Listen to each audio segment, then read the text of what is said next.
नमस्कार, news NCR में आपका स्वागत है। मैं हूं आपके साथ प्रताप चौधरी। आज हम ग्रामीण यात्रा के तहत पहुंचे हैं बडौली खंड के मुस्तफ़ाबाद गांव में, जहां पर हमारे साथ यहां के मौजूदा जो सरपंच हैं इंदिरा जी हमारे साथ बैठे हुए हैं। आज हम उनसे गांव के बारे में बात करेंगे। हम कई गांव में जाते हैं, कई सरपंचों से, उम्मीदवारों से हमारी वार्तालाप हो रही है। हम ग्रामीण यात्रा के तहत कई दिनों से हम इस हसनपुर खंड और बडौली खंड के क्षेत्रों में घूम रहे हैं। हर किसी गांव की एक अपनी समस्या है। किसी की बिजली, पानी, सड़क, किसी की बुजुर्गों से संबंधित, किसी की महिला सशक्तिकरण से संबंधित बहुत सारी अलग अलग तरह की समस्याएं हैं। किसी की आपस में ही मनमुटाव। ये गांव जो है मुस्तफ़ाबाद, इस गांव में, इस पंचायत में 2 गांव आते हैं जिनके बारे में हम सरपंच साहब से बात करेंगे। आप सोचिए, अगर गांव में आपकी निकासी के लिए रास्ता ही ना हो तो किन तकलीफ़ों से उन गांव वालों को सामना करना पड़ रहा होगा। तो इन सब चीज़ों को लेकर आज हम इनसे बात करेंगे और पूछेंगे कि ऐसा क्यों हुआ और ऐसा क्यों हो रहा है कि वो मौजूदा सरपंच होने के बावजूद वो ये सब विकास कार्य यहाँ पर रुके हुए हैं। इंदिरा जी, आपका स्वागत है हमारे चैनल में। नमस्कार। नमस्कार जी। इंदिरा जी, ये बताइए कि आप मौजूदा सरपंच हैं। सरपंच होने के बावजूद भी बहुत सारे, हमने भी आपके गांव में देखा है, जब हम आपके गांव में प्रवेश कर रहे थे तो बहुत सारी समस्याएं देख रहे हैं कि सड़क नहीं है, एक तो सड़क टूटी हुई है, कहीं पर बहुत ज़्यादा कीचड़ है। फिर लोगों से बातचीत हुई तो उन्होंने बताया कि जो आपके दूसरे पंचायत का गाँव है उसमें भी बहुत सारी समस्याएँ। ऐसा क्यों हो रहा है? ये ऐसे ही इसलिए हो रहा है जी, हमारी पहली बात तो जो एंटी पार्टी है जी, वो इस गांव में विकास ही नहीं चाहती जी। सबसे पहली समस्या थी जी। दूसरी बात, जो हमारा फंडी का पैसा आया जी, वो 3 साल तक खाते में पड़े रहा जी। इस वजह से अब जमीन कभी उसको बनवाना चाहते थे तो वही टोड़ा गाली गलौज करने के लिए तैयार रहते थे। इस वजह से पैसा पड़े रहा और सरकार की इसमें गलती नहीं हो पाई। अब जब खाते में पैसा आया तो सरकार पैसा कैसे डालेगी? पहली समस्या तो ये जी। दूसरी समस्या वो एस्टीमेट बहुत दिए, इतने दिए लिमिट से जितने मांगते उससे ज़्यादा दिए, लेकिन उसके बाद पैसा नहीं आया। पैसा 5 साल में सिर्फ 40 लाख रुपया आया जी। और जो हमारे सीएम साहब की घोषणा हुई खरंजा की, सबसे बड़ी समस्या गांव से मामलीपुर जी, रास्ता आज साइकिल भी नहीं है जी। और अब बरसात हो जाती है तो बच्चे और दूधिया घर में बैठे रहते हैं जी, वो नहीं आ पाते बेचारे जी। तो उसको सीएम साहब ने 42 लाख रुपया मंजूर किया, तो 42 लाख रुपया हर पंचायत को आ चुका। हमारे पंचायत को आज तक पैसा नहीं आया। अच्छा। और कल भी हम इस चीज़ में DDPO ऑफिस में लेटर लाए हैं और वो हमने मंगला जी पे उनका नाम है मोबाइल पे भेज भी दिया और कल मैं उसको लेके भी जा रहा हूँ, क्योंकि हमारा पैसा आया ही नहीं होता। तो सरपंच साहब देखिए, इतनी समस्याएं हैं और गाँव वासी भी बहुत परेशान है इस चीज़ को लेकर। आप खुद मौजूदा सरपंच हैं, जब आपको लगता है कि भाई गवर्नमेंट आपकी तरफ से आपको ग्रांट नहीं मिल रही है तो आप कुछ 10-20 ग्रामीणों को लेकर, मौजूद लोगों को लेकर आप अपने MLA से, विधायक से या उन अफसरों से क्यों नहीं मिलते हैं? विधायक से मिल नहीं पाते, अपने विधायक से तो कई बार मिल ली है जी। और हर जगह यही आश्वासन मिला अब बन जाएगा जी, लेकिन आज तक वो बन ही नहीं पाया। तो देखिए, आपने जैसे हमें बताया कि आपकी पंचायत में लगभग 40 लाख इस 5 साल में मिला है, आपको ग्रांट मिली है। उसमें आप बताएंगे कि किस किस तरह के आपने काम करवाए? हाँ, उसको बताएंगे जी। गाँव मामलीपुर जब इससे वो पैसा नहीं यूज हो जाएगा जी, तो 16 लाख हमने ट्रांसफर करवाया गाँव मामलीपुर के लिए जी। उसमें 5 पैसे मंदिर तक का रास्ता बनवा दिया जी, और 2 गली बनवा दी उसमें से जी। और अच्छा सरपंच साहब, एक बात बताइए कि आपने कहा कि 16 लाख आपको मिला उस गांव में लगाने, आपने उसमें 16 लाख रुपए लगाए। आप अंदर की बजाय आपने मेन जो वहाँ का एंट्रेंस है, जो मेन रास्ता है, आपने उस पर क्यों नहीं ध्यान दिया? उस पैसे को वहाँ पे यूटिलाइज कर लेते। जो पैसा जहाँ के लिए आता वहीं लगाया जाता, बिल्कुल गलत जगह पे नहीं लगा सकते। अच्छा हाँ। तो मतलब कि अंदर के लिए पैसा आ रहा है लेकिन गाँव के मेन एंट्रेंस के लिए पैसा नहीं आया? गाँव के लिए पैसा आया सिर्फ हमारे गाँव के लिए, वो फिर अंदर हमने गली में लगाना पड़ा जी। नहीं, वो तो आपके हाथ में, वहाँ पर फिरनी नहीं है। अच्छा, जैसे हमारी फिरनी है 4 तरफ की, इसके लिए पैसा आया था वो जी। तो वहाँ फिरनी है नहीं, इसलिए हमें गले में लगाना पड़ा मजबूरी में। उसके बाद फिर पैसा आया हमारे पास। नहीं, तो ये किस तरह से पैसा पास कराते हैं आप? जब मान लीजिए जैसे आपने प्रस्ताव रखा अफसरों के सामने कि भाई हमें गांव के मेन एंट्रेंस के लिए रास्ता चाहिए, उसके लिए हमें पैसा चाहिए, तो क्या उसके लिए वो पास नहीं करते? ये एस्टीमेट एमएलए एस्टीमेट तो आप ही बनाते हैं ना? एस्टीमेट हम बनाते हैं जी। और एमएलए साहब हमारे पास टेलीफोन करते हैं कि इस चीज़ का एस्टीमेट हमारे पास भेजो। हम एस्टीमेट बनवा के साइन करवा के जेई वीडियो एसडीओ के लोग उसको दिए आते हैं। उसके बाद में 2-2 3-3 बार दे भी देते हैं, फिर भी पैसा नहीं आ पाता। तो उस गांव के लिए आपने मेन रास्ते के लिए आपने मांगी थी? हाँ मांगी थी जी। फिर क्या मांगी हुआ? थी 2 बार मंगला जी को और मामले पर पहुंचा भी दिया। तो वो क्या कहते हैं इस बाबत? और अब भी ये कह गए 3 महीने के अंदर इस रास्ते को बनवा दूंगा। अच्छा। अभी आए थे। तो सरपंच के चुनाव तो लगभग फरवरी मार्च से पहले हो चुके होंगे। हो सकता है कि सरपंच कोई चेंज हो जाए तो फिर कैसे ये सारी चीज़ें होंगी? लेकिन ये तो हमारे उसमें नहीं है ना रास्ता। 3.5 किलोमीटर रास्ता है जी। ये एक्शन खाते में आएगा जी। ये मंगला जी। तो देखा जाए कहीं ना कहीं तो ये विधायक लेवल की बात है। हाँ। अच्छा, तो आप विधायक के पास जाइए, ग्रामवासियों को लेकर 150-200 आदमियों को लेकर जाएं, उनका घेराव करें, उनसे बात करें। यहाँ भी घेराव कर लिया, वहाँ भी कई बार घेराव कर लिया, नहीं एक बार कई बार कर लिया। जी जी जी। और मंत्री जी के पास पहुँच गए, कृष्ण पाल के पास। जी जी। अच्छा चलिए, वो तो रही आश्वासन दे देते, करते कुछ नहीं। जी, वो तो रही आपके दूसरे पंचायत के दूसरे गांव की बात। आपके गांव की बात करें तो आपने यहाँ पर देखिए कई जगह हम भी यहाँ आपके गांव में आए हैं, तो समस्याएं तो इस गांव में भी हैं, उसके लिए आप क्या कहेंगे? समस्या इसी गांव की शुरू होनी थी। बताते हैं 21 लाख इसी गांव के लिए आया था वो। हाँ। 4 तो फिन्नी का, 4 तो फिन्नी बन जाती। हाँ। तो गांव बिल्कुल सूखे में हो जाता। नहीं, जो 40 लाख जो आया उसमें से आप 40 लाख तो आया ही नहीं। अच्छा, वो 40 लाख तो आया ही नहीं अब तक। तो 5 साल में तो कुछ पैसा आया 5 साल में 40 लाख आया, बता दो। हाँ, तो 40 लाख में से 16 लाख का तो 16 लाख आया चौपारों का। जी। चौपार बना दी मैंने। जी। 1 हरियन चौपार और 2 चौपार यहाँ बना दी। तो वो आपने बता दिया साहब। तो 40 लाख सिर्फ इन चीज़ों में खर्च हो गया। हाँ। 3 चौपाल बना दिया आपने? 3 चौपाल बना दी। अच्छा। और रास्ता बना दिया। जी। इसमें खर्च होगा और 4 दीवारी होगी स्कूल की। चलिए, ये तो रही आपकी बातें, और आपके गांव वाले भी हमारे इस इंटरव्यू को सुनेंगे तो वो भी देखेंगे। बाकी अब आगामी चुनाव आने वाला है, तो क्या फिर से दोबारा आपकी तैयारी है? चुनाव अगर गाँव बस्ती चाहेगी जी तो हम चुनाव जरूर लड़ेंगे जी। और बन गए तो सबसे पहले हमारी यही रहेगी गाँव से माउंटपुर का रास्ता। जी। दूसरे नंबर पे फिरनी। जी। तीसरे नंबर पे जितनी भी गली टूटी है, टूटी फूटी, ये ठीक करवानी। जी। और किस किस तरह की समस्या हैं जिनको आप लेकर चल रहे हैं? और जब अगर आप सरपंच पद का नियुक्ति होती है, आप जीत कर आते हैं, तो ऐसा कौन से काम होंगे जो सबसे पहले आप कराएंगे? सबसे पहला है जो हमारे यहाँ से माउंटपुर तक रास्ता, उसके साथ में शमशान घाट तक की नाली। अच्छा। सबसे पहली इसको प्रायोरिटी देंगे। जी। अच्छा, कई चीज़ें होती हैं, देखिए युवाओं से संबंधित, युवाओं के लिए खेल कूद का मैदान हो गया, गांव में एक बहुत मूलभूत चीज़ें होती है, जैसे बारात घर हो गया, स्वास्थ्य केंद्र हो गया, तो क्या आपके गाँव में ये सब चीज़ों की सुविधा है अभी? नहीं है जी। जी। बारात घर के 2 एस्टीमेट भेज लिए, 19,58,000 के। एक बार अभी तक पैसा अटका नहीं आया। अच्छा। ये कोरोना की वजह से कुछ गड़बड़ हुई है। जी। ये पैसा बारात घर को भी आ जाता और बन भी जाता अब तक। अच्छा। हाँ। तो स्वास्थ्य केंद्र के लिए आप क्या सोच रहे हैं? स्वास्थ्य केंद्र के हमारे पास यहाँ कई बार हमने लिख के दे लिया, कोई कार्रवाई नहीं हो रही। जी। बस एक आंगनवाड़ी बनवा दी है। हाँ। एक यहाँ एक माहौलीपुर में। अच्छा। और कुछ नहीं हो रहा। तो अगली बार अगर आप आते हैं तो स्वास्थ्य केंद्र और इन सब चीज़ों के बारे में सोचेंगे? देखो सोचता आदमी हर चीज़ के बारे में सोचता है, अपने गाँव को जितनी सुविधा हो जाए उतनी थोड़ी है। लेकिन सरकार पैसा दे तो तब। जी। जब सरकार पैसे नहीं देगी तो कहाँ से बनवाएं? जी। युवाओं के लिए आपके क्या विचार है सरपंच साहब? युवाओं के लिए उनके खेल का जो जिम का सामान आने चाहिए। हाँ। जिम को कई सरकार जगह में ऐसा कुछ 25-30 का हॉल बन जाए जिसमें बच्चे उसमें अपनी जिम वगैरह कर सके। जी। देखिए सरपंच साहब, अक्सर देखा जाता है कि चाहे उस शहर और गांव में एक थोड़ा सा डिफरेंस होता है कि शहर की जो महिलाएं हैं उनको थोड़ा एक्सपोजर होता है तो वो अपना कर लेती हैं, लेकिन गांव की महिलाएं कहीं ना कहीं दबी रह जाती है, घूंघट की आड़ होती है, शर्म लिहाज भी होती है, उन सब चीज़ों को मेंटेन उनका करना पड़ता है, उनको सब चीज़ को देखना पड़ता है। तो आप गाँव की जो गरीब तबके की महिलाएँ हैं या गांव की जो बच्चियां हैं उनके लिए कुछ ऐसा साधन देख रहे हैं कि उनको हाथ की दस्तकारी भी मिल जाए और उनको छोटा मोटा रोजगार भी अपने ही गांव में मिल जाए?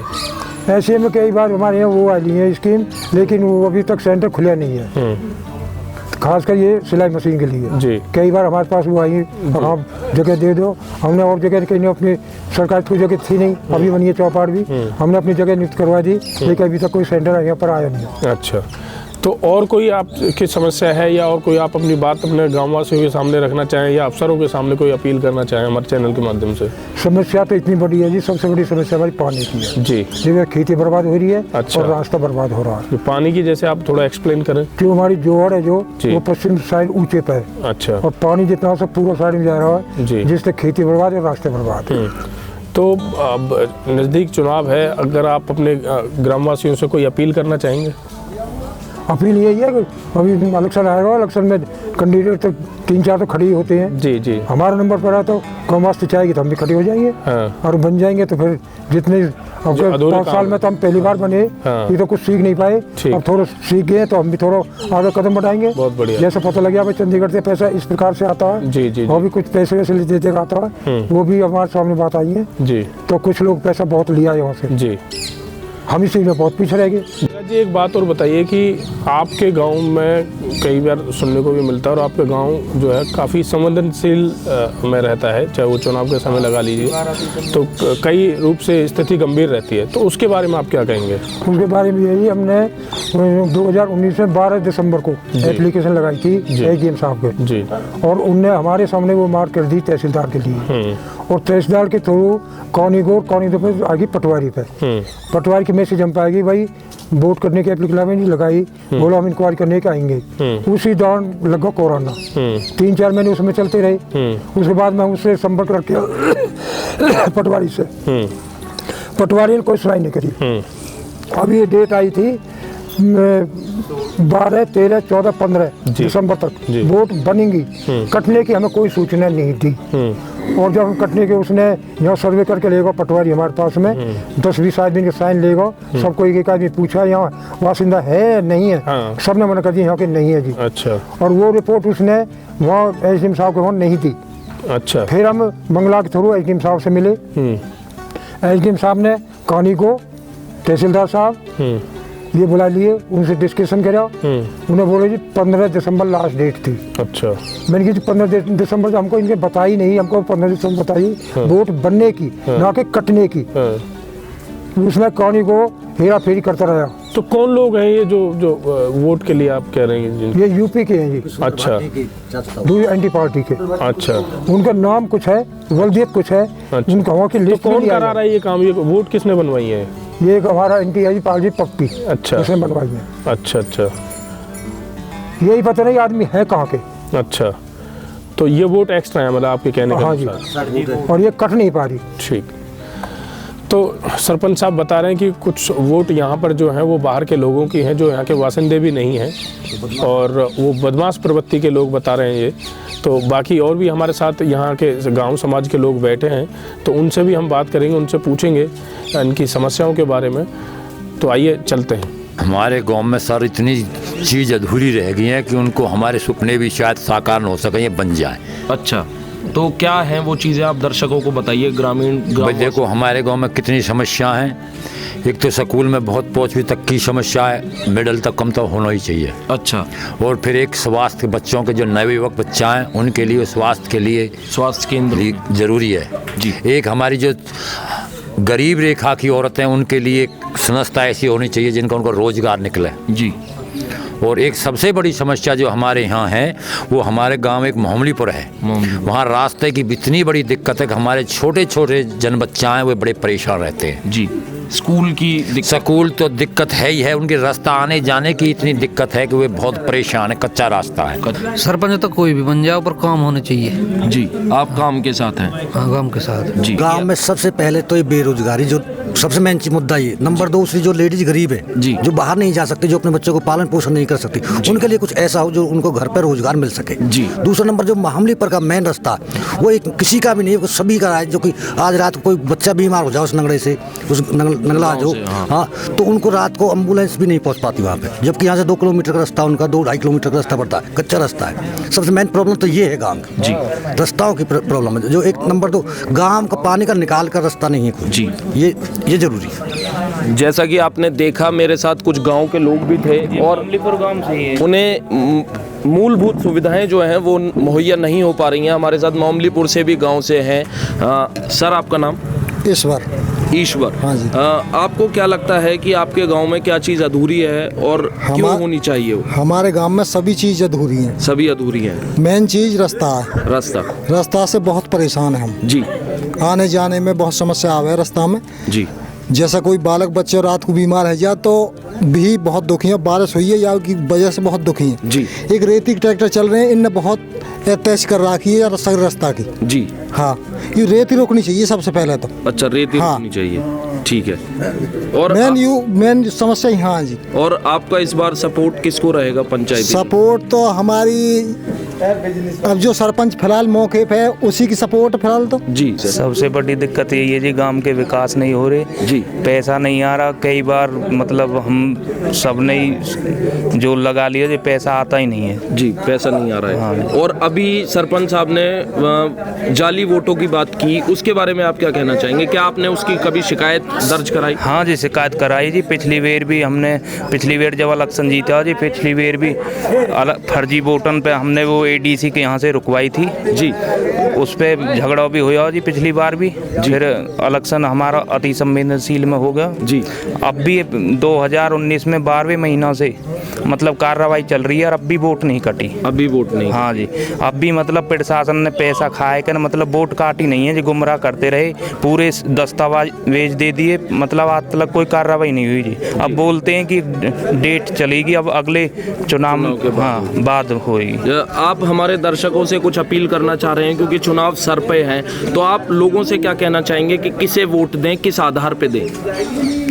देखो जी, वोट तो गाँव बस्ती की जैसे भी अपनी सबकी सोच रहेगी, जो अपना सिस्टम रहेगा वह हिसाब से वोट मिलेंगी जी। हमने विकास करें तो हमें मिलेंगी वोट जी। अब आगे तो देखो जैसा भी गाँव बस्ती को मैटर रहेगा। जैसा कि मैंने ग्रामीणों से बातचीत की और 2021 चल रहा है, उसके बाद भी गांव में मूलभूत सुविधाएं आज तक नहीं पहुंच पा रही हैं। इन्होंने आज भी बताया 2021 में भी लोगों के पास जाली वोटों की प्रॉब्लम सामने आ रही है, जो कि हम फिल्मों में देखते हैं कि इस गाँव में इतनी सारी जाली वोटों की संख्या है, परंतु आज हमें ग्राउंड के लेवल पे, ग्रामीण के स्तर पे आज हमें ये प्रॉब्लम सामने को देखने को मिली। मैं कुछ लोगों से और बात करूंगा, हमारे साथ मौजूद लोग उपस्थित हैं। जी, गाँव में सारी समस्या ही समस्या है। अच्छा। और सबसे मेन समस्या हमारी एक रास्ते की है जो मामलेपुर के नंगड़ा के लिए। जी जी। दूसरी समस्या हमारे एक गांव को जो वेस्टेज पानी निकलता है, वेस्टेज पानी जो है उसका कोई समाधान नहीं है जी। उससे हमारी ज़मीन भी खराब हो रही है, फसल खराब हो रही है। अगर हमारे गाँव से कोई शमशान घाट है 1.5 से 2 किलोमीटर दूर जी, कोई अनहोनी या डेथ हो जाती है और बारिश का टाइम हो तो वहाँ पे आदमी कोई नहीं पहुँच पाएगा जी। मेन समस्या रास्ते की और नंगड़ा की वहाँ कोई समस्या होती है तो वहाँ से कोई साधन नहीं, उन लोगों का खाली दूध का धंधा है। दूध के धंधे के साथ साथ अगर बारिश हो जाती है तो वो बेचारे बड़ी समस्या होती है उनके लिए जी। ये तो बुग्घी में आएंगे दूध लेके जी, ये वैसे आएंगे जी। रात को कोई बच्चा बीमार हो जाता है तो उनकी बड़ी समस्या है उससे जी। एक हमारे गाँव में स्वास्थ्य केंद्र होना चाहिए जी। एक हमारा स्कूल है मिडिल क्लास तक होना चाहिए जी। और जो हमारी लेडीज है, बच्चियां हैं, जच्चा बच्चा केंद्र तो ही है। जो हमारे नीचे वर्ग की औरत है, गरीब औरत है, और जो हमारी लड़की है उनके लिए एक सिलाई सेंटर होना चाहिए ना जी। ये थे हमारे साथ मुस्तफाबाद के सरपंच इंदिराज जी, जिन्होंने अपनी व्यथा हमें सुनाई कि गांव में मौजूदा सरपंच होने के बावजूद भी बहुत से कई काम ऐसे हैं जो वो नहीं कर पा रहे, क्योंकि चाहे उसको अफसरशाही का वो ले लीजिए, चाहे यहाँ के जो विधायक जिनके क्षेत्र में कुछ कार्य आते हैं उनका वो ले लीजिए, कई सारे काम हैं जो यहाँ पर नहीं हो पा रहे हैं। और उनकी इच्छा है, ऐसा नहीं है कि उनकी इच्छा नहीं है कि गाँव में वो विकास कार्य करवाएं, उनकी इच्छा भी है, लेकिन कहीं ना कहीं पैसा और ग्रांट ना मिलने की वजह से कार्य बहुत सारे अधूरे रह गए। तो उनकी भी ये अपील है गाँव वालों से कि इन 5 सालों में, क्योंकि उनका एक लर्निंग फेज रहा है, पहली बार वो यहाँ पर सरपंच बने तो कई योजनाओं के बारे में नहीं समझ पाए, तो धीरे धीरे वो अपनी योजनाओं को समझ रहे हैं कि कैसे सरकारी योजनाओं को अपने गांव में लाना है और यहाँ गांव को विकासशील बनाना है। तो देखिए आगे अगले अगर 5 सालों में दोबारा से अगर यहाँ के गांव की जनता इनको दोबारा से सरपंच बनाती है तो देखते हैं कि ये अगले 5 सालों में किस तरह से अपने गाँव को विकासशील बनाते हैं और कैसे उनको प्रगति पर लेके जाते हैं। धन्यवाद।